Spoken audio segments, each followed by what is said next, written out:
Good morning, friends. It gives me great pleasure to introduce to you Professor Somdatta Mandal, who is a former professor of English and the chairperson of the Department of English at Vishwabharati Shantiniketan. She has been a recipient of many international awards and fellowships, but her interest has been American literature, contemporary fiction, film, cultural studies. Today, she is here with us to give us a talk on cinema and adaptation. She has had a number of publications, a very well known scholar internationally, and she has three major books on films, which are the first one being Reflections, Refractions, and Rejections, Three American Writers and the Celluloid World. This was published by Leeds Wisdom House in 2002. Her second book is Film and Fiction, Word into Image. This was by Rawat Publications in 2005. And Bollywood, Tollywood, and Beyond, Literary Essays on Indian Films. This is a Pencraft International publication of very recent one of 2021. Professor Somdatta Mandal is somebody I have known for a very long time, and I have gained immensely from her expertise on cinema and the understanding she has of cinema and its adaptations and literary adaptations into cinema. So we all welcome her today for this lecture on cinema and adaptation. Good morning, everybody. And it is a privilege for me to talk to you people, though I can't see any of you right now virtually through the clouds. But it is nice that Ramanujam College, New Delhi invited me to speak on this film refresher course.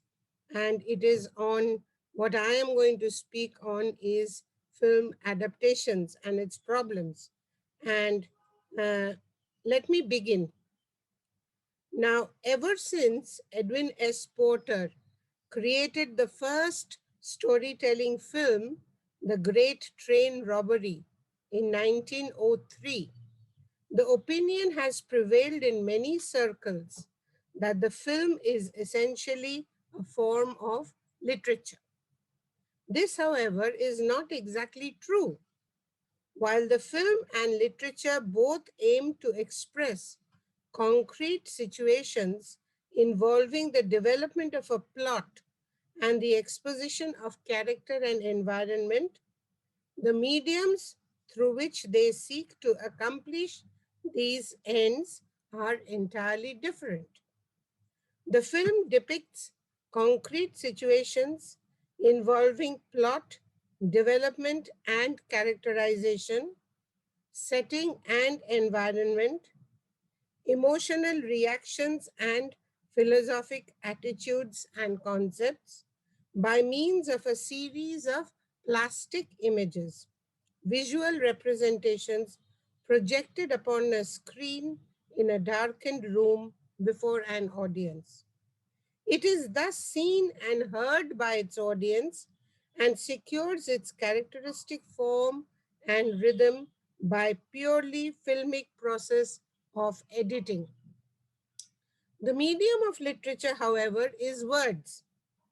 The novelist originally creates words or sentences in order to achieve maximum literary power and to stir the thoughts and emotions of the readers. In spite of such basic differences of form and style, it is a well accepted fact that right from the birth of this new art form in the 20th century, filmmakers had to turn to literature and especially to novels to go on supplying them with the essential ingredient upon which their narration is based, namely the story. Though film theorists as well as literary critics constantly dwell upon the interrelationship between the two art forms of literature and film, they also make us aware that both of them are not the same medium. Thus, controversy about the relationship between the novel and the film is perhaps more than 100 years old, beginning right from the days of cinematographic history. Though ideally the novel and the film should be regarded as independent entities, several critics have harped upon the question of narrativity and fidelity to the text.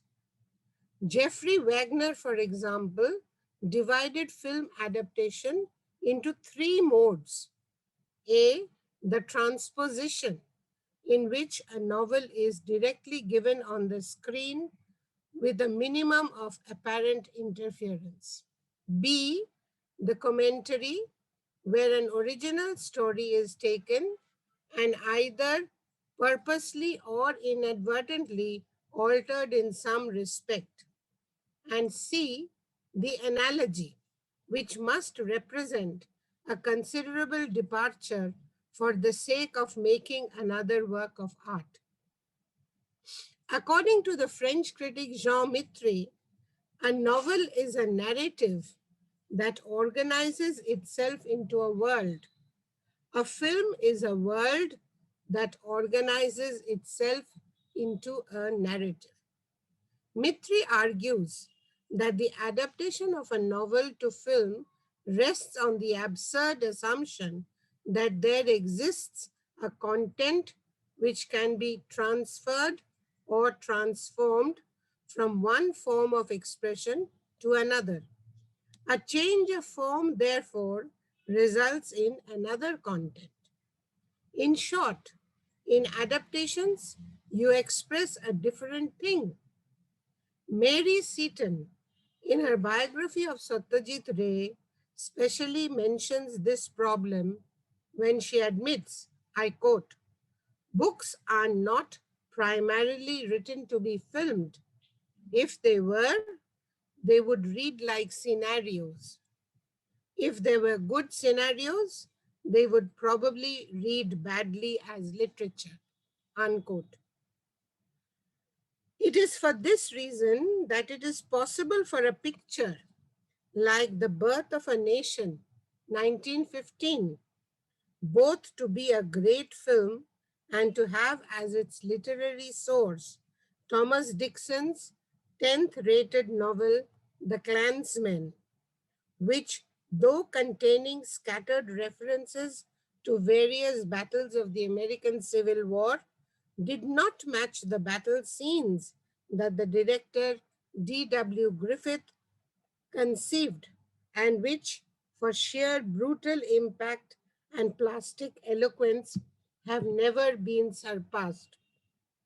But this is a rare case because whenever a viewer goes to see a movie made from a famous novel or short story, he is invariably led to expect a literal transcription to follow.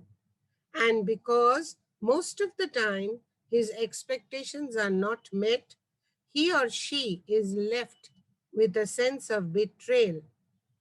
It is probably this difference that George Bluestone, the critic, had in mind when he admitted that, I quote, the history of the fitful relationship between novel and film, it's overtly compatible and secretly hostile, unquote. In discussing the various problems of adaptation, Joy Gold Boom, in her book called Double Exposure, stresses on the notion of fidelity. I've already suggested that a film might be considered faithful to its source, she argues, to the extent that its implicit reading remained within the confines of that work's interpretative possibilities, to the extent that it neither violated nor diminished them. Unquote. But in the case of a classical literary work, at least, there seems to be something else at stake. That An adaptation will be considered faithful to the extent that its interpretation remains consistent with those put forward by the interpretative community, with the interpretation or possible interpretations of that classic work, then that made it a classic in the first place. In other words, every great work of every great work, if not because of its greatness and the chance it offers to replicate in another work of art some of the qualities that accounted for that greatness. Thus, the question of fidelity turns out to be more than one of an adaptation being responsible to its masterful source. It becomes an issue of making the adaptation a work that is masterful in itself, so much so that we are also tempted to ask the vital question that scholars often raise: whose text is it anyway?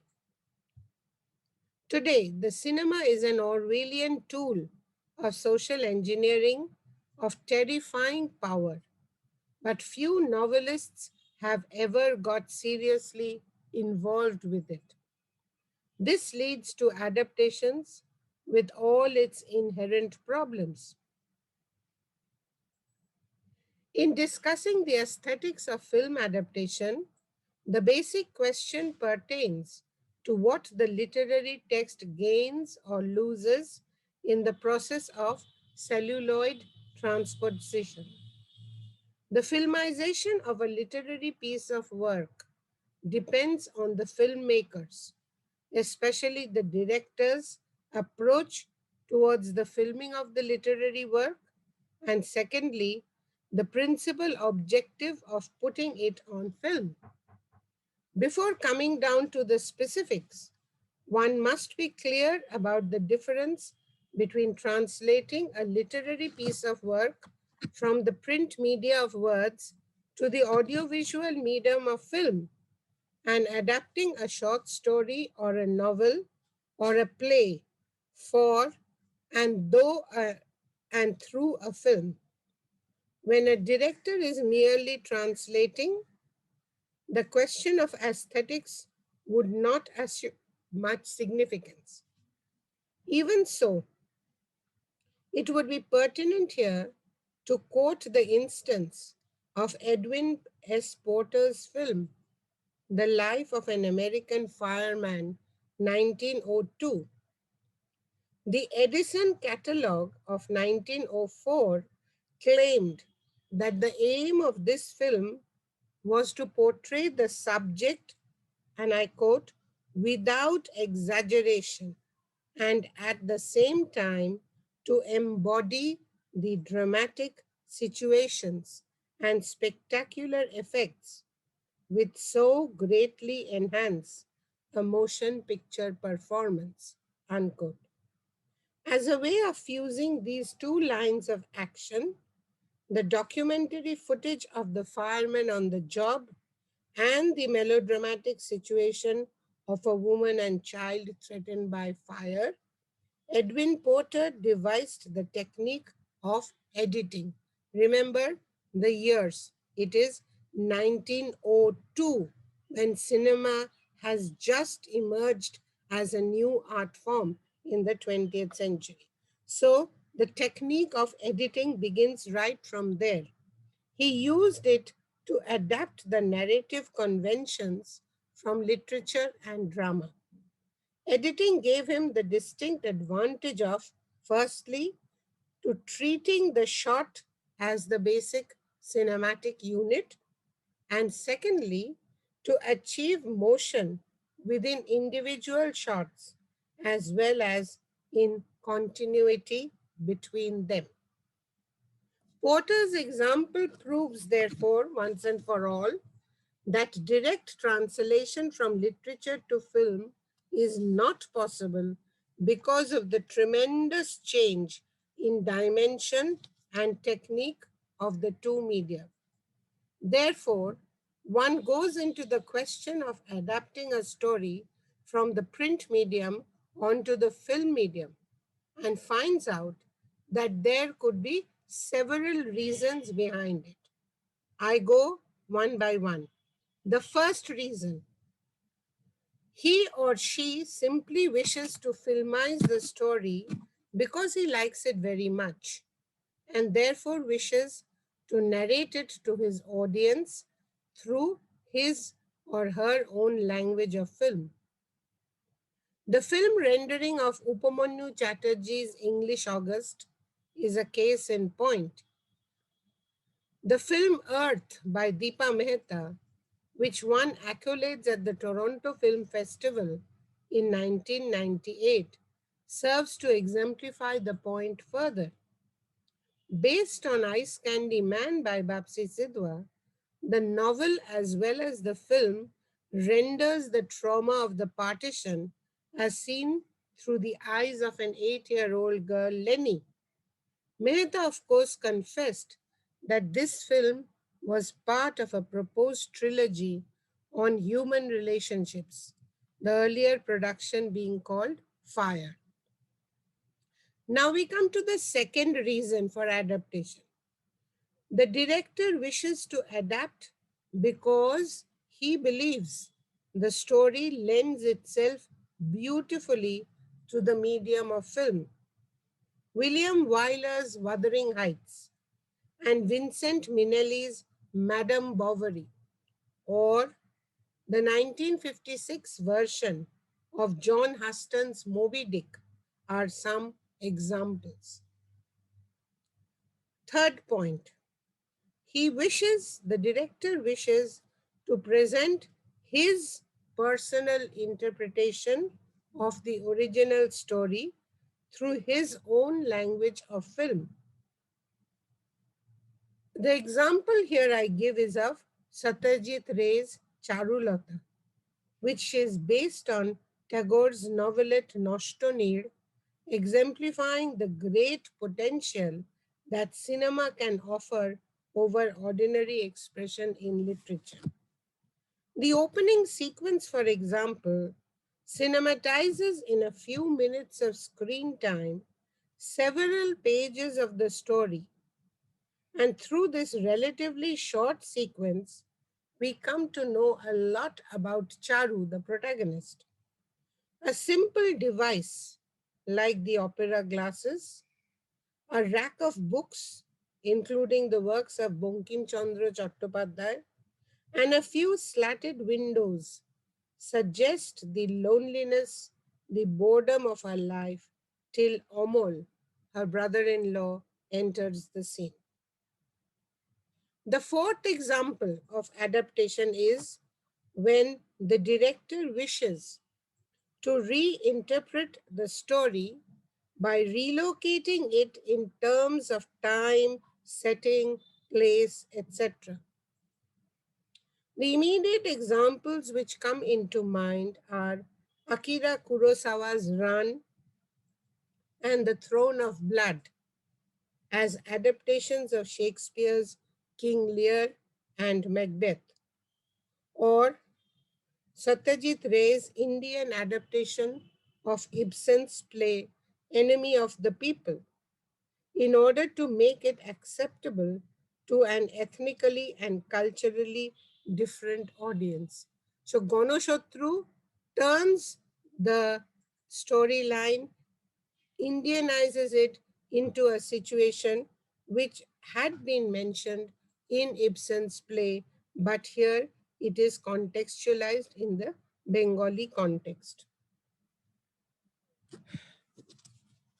Coming to the sixth example, the director often wishes to take up challenge of recreating a period in history, and the original literary source has been picked up mainly for the period element than for its theme or plot.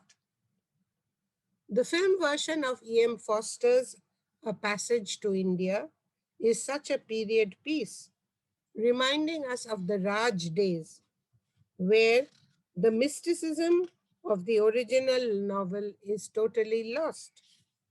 A similar period piece is also the film based on Hermann Hesse's Siddhartha, where the director focuses upon projecting the lavish opulence of a bygone era in a mythological India, something which is, of course, a soft target for luring the Western audience.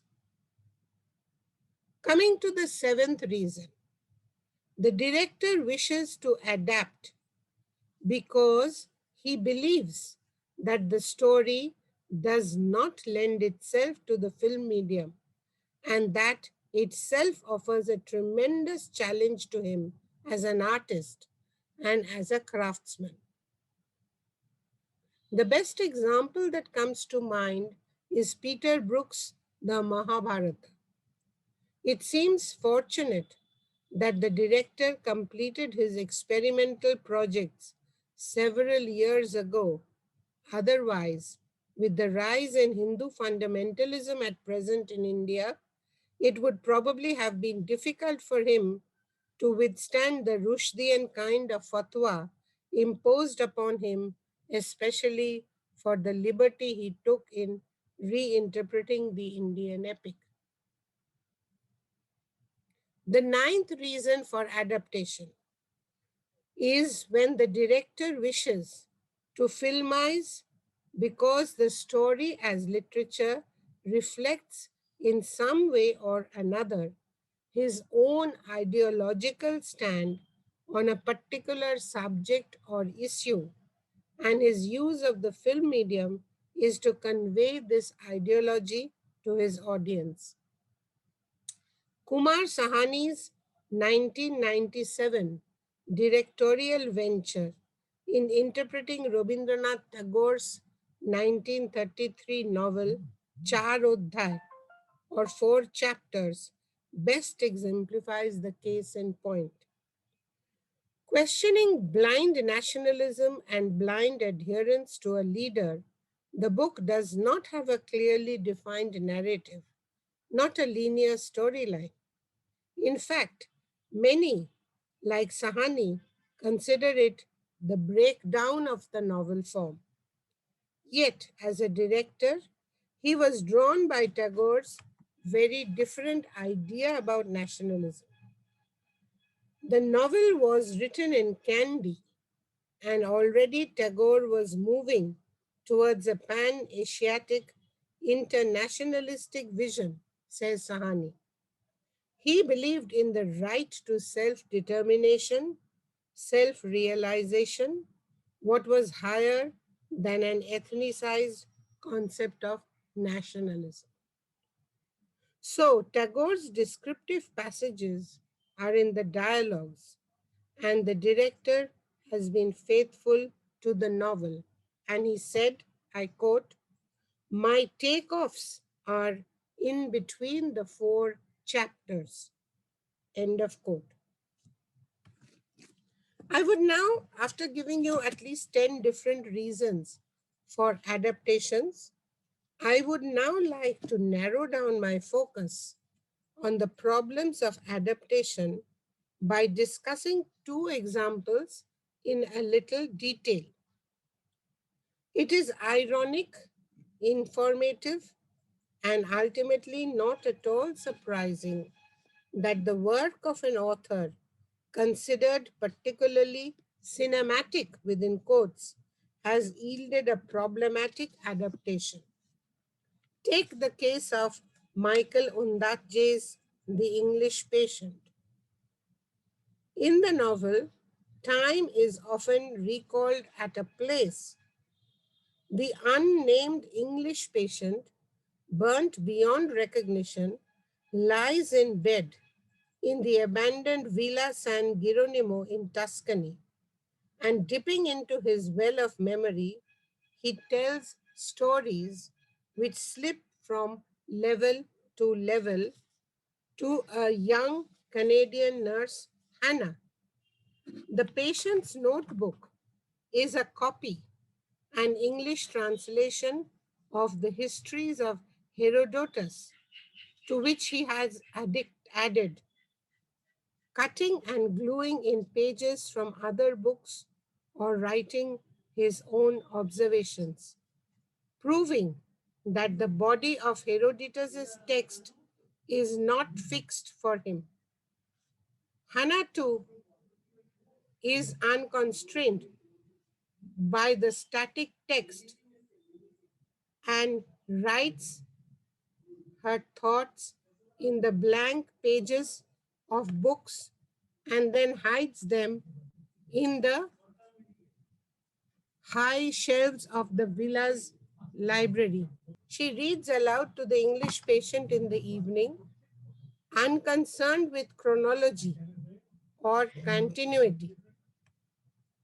She simply brought out the book, this is from the text, and said, page 96 or page 111. That was the only locator. In the postmodern politics of his novel, Ondaatje moves defiantly to a provocative sense of nation and community. In the interactions of politics, culture, and language of his four citizens of Morphia, Ondaatje maps new psychic and physical cartographics which exceed rules, rationality, and the boundaries that have formed the Western cultural hegemony.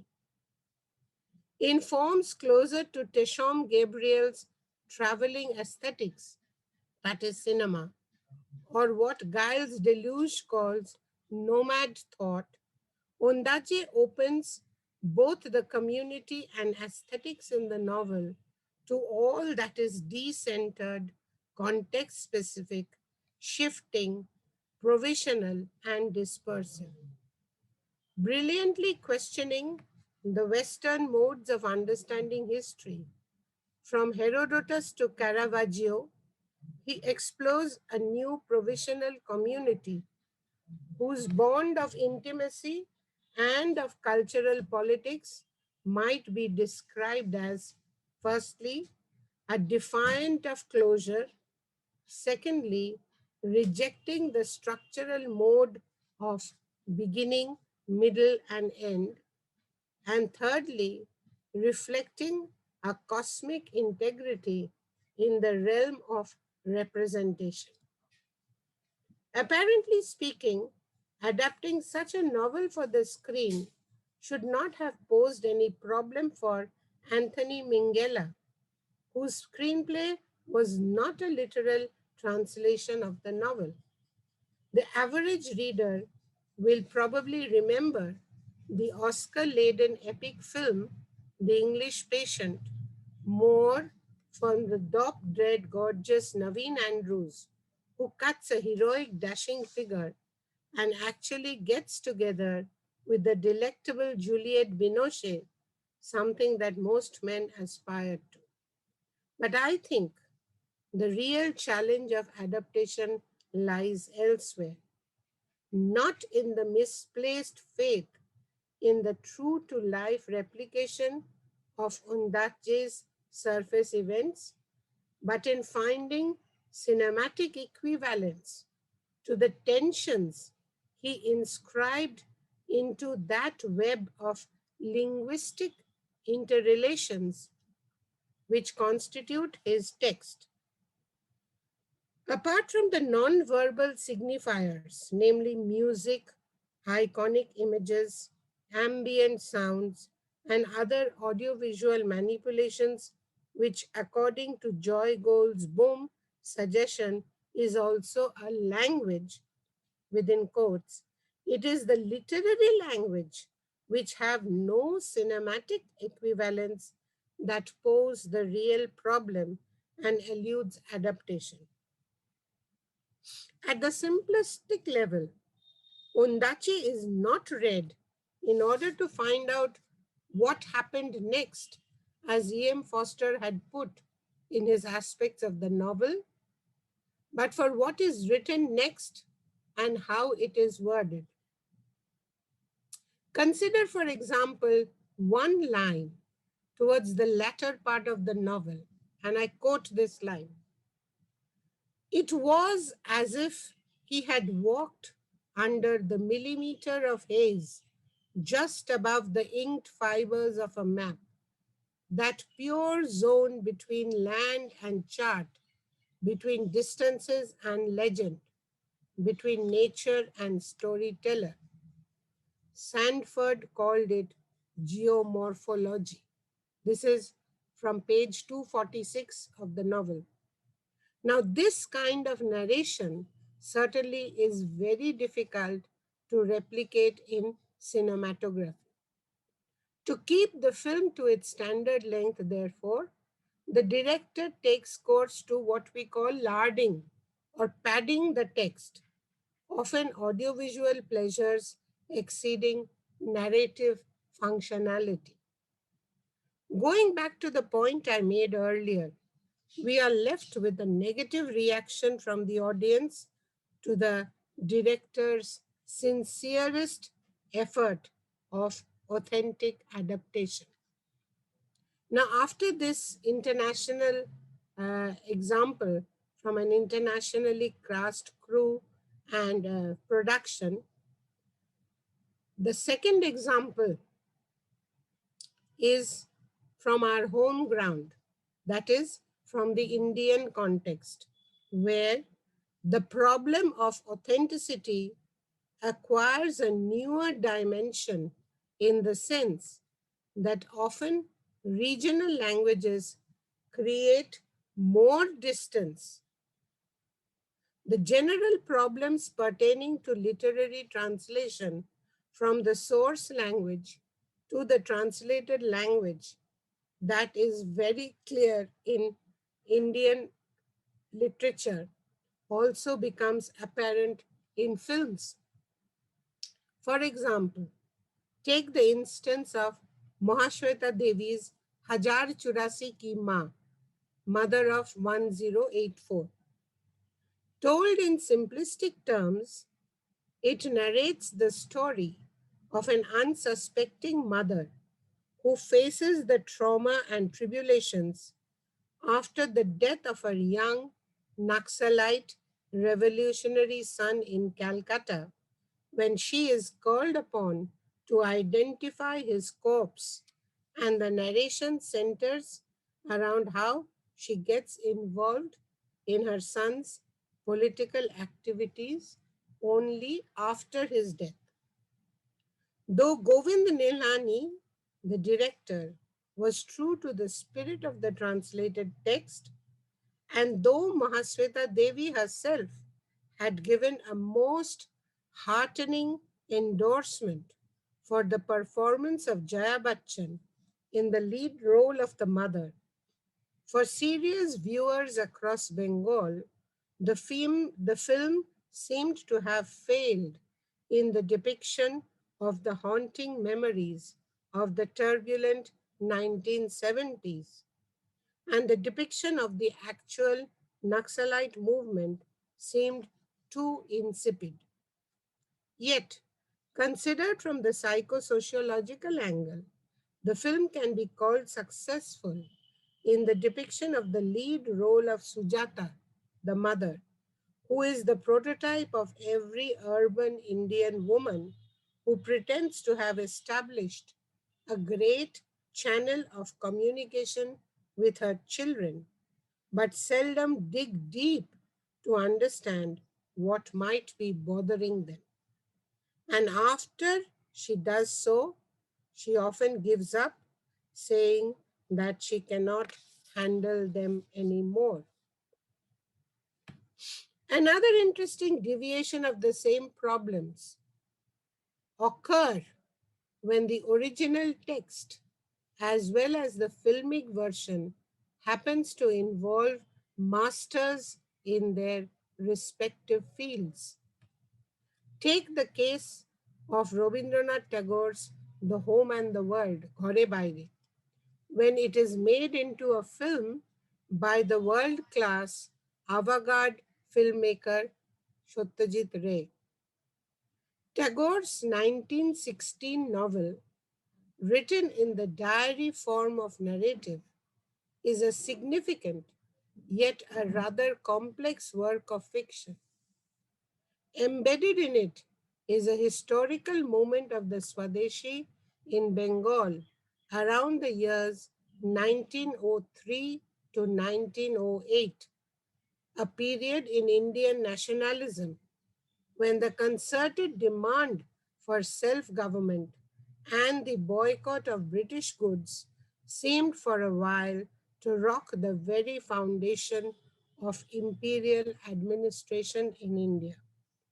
This theme is dealt in detail by juxtaposing the character of the firebrand revolutionary Chondip with Nikhil, the noble but misunderstood hero who personally believed that each individual has a freedom to choose his own way of serving the cause of social and political emancipation.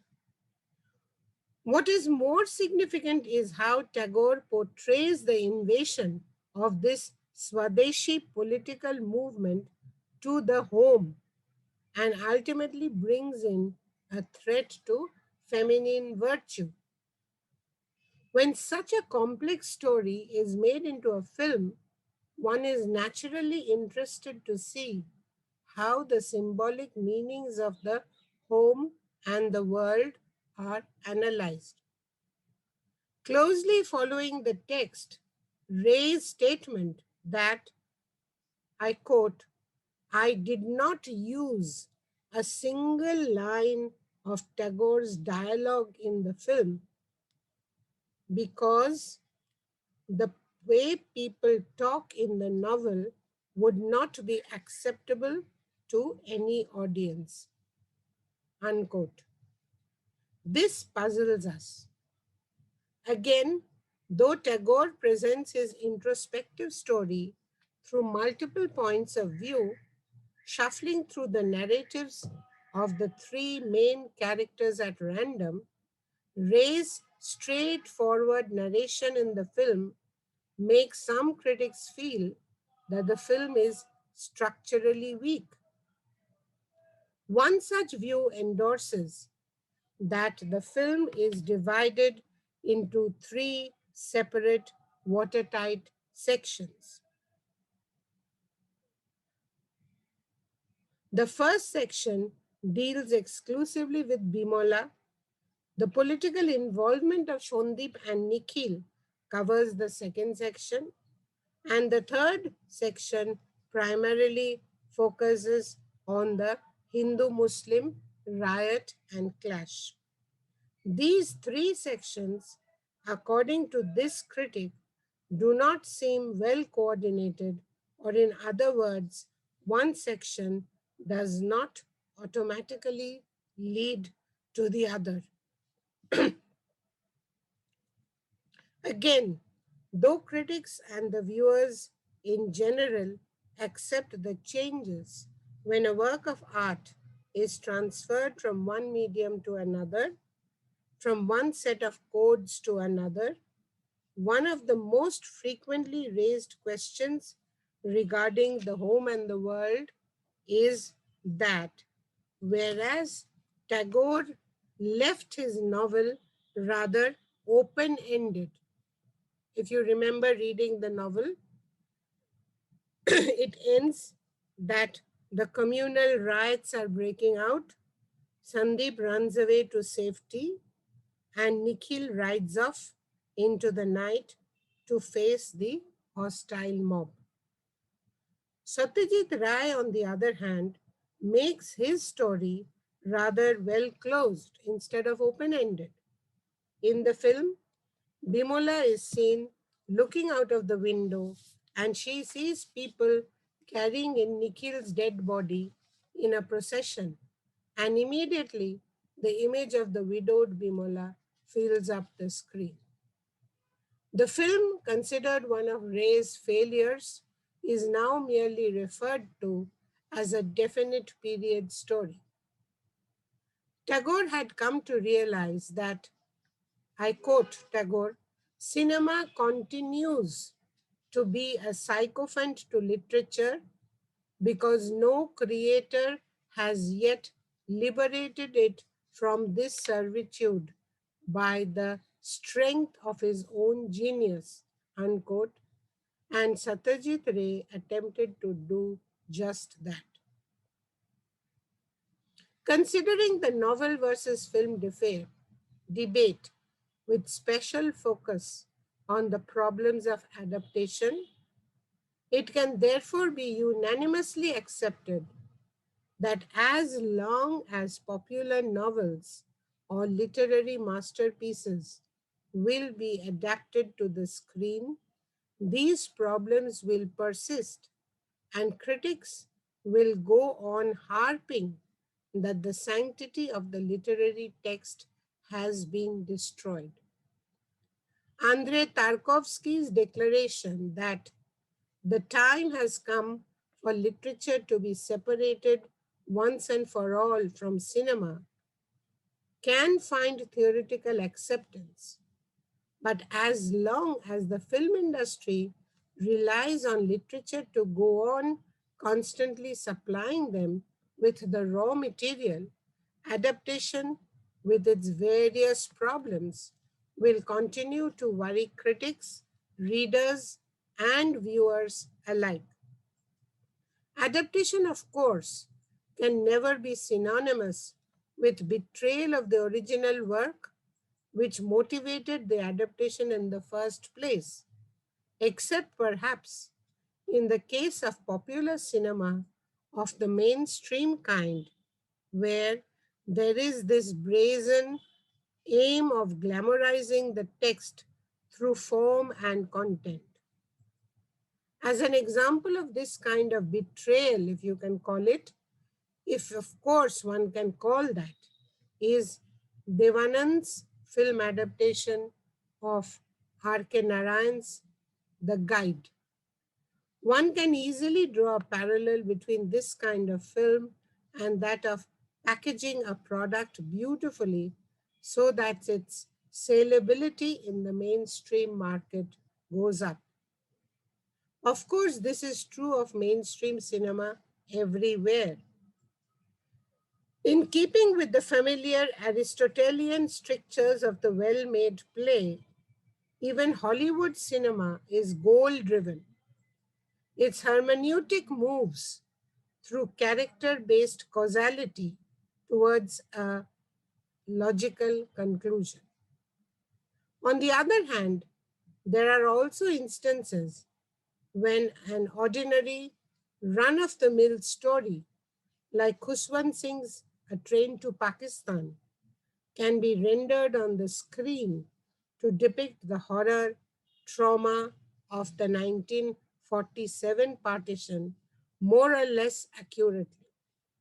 Though it can be argued that a cinematic adaptation of any work of fiction at least helps the less perceptive reader or viewer to understand and appreciate that particular work of art or the over of the novelist better, it would be appropriate, I think, to conclude my talk with the eternal debate as quoted by Joy Gold Boom.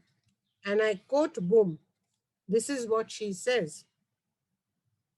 In assessing an adaptation, we are never really comparing book with film, but an interpretation with an interpretation. I think this is very important. The novel that we ourselves have recreated in our imaginations, out of which we have constructed our own individualized movie, and the novel on which the filmmaker has worked a parallel transformation. For just as we are readers, so implicitly is the filmmaker offering us, through his work, his perceptions, his visions, his particular insight into the source. and adaptation is always, whatever else it may be, an interpretation. Unquote. Henry James's assertion that, I quote, art lives upon discussion, upon experiment, upon curiosity, upon the exchange of views and the comparison of standpoints, unquote, also ably, therefore, sums up the relationship of literature and film, and therefore, the problem of adaptation will remain forever, how much technologically we become advanced in the cinematic medium. I end my talk here, and I hope I have been able to, through this lecture, given you the problematics that adaptation causes and creates, and never to be resolved forever, because each and every time the reason of adaptation remains different. Thank you.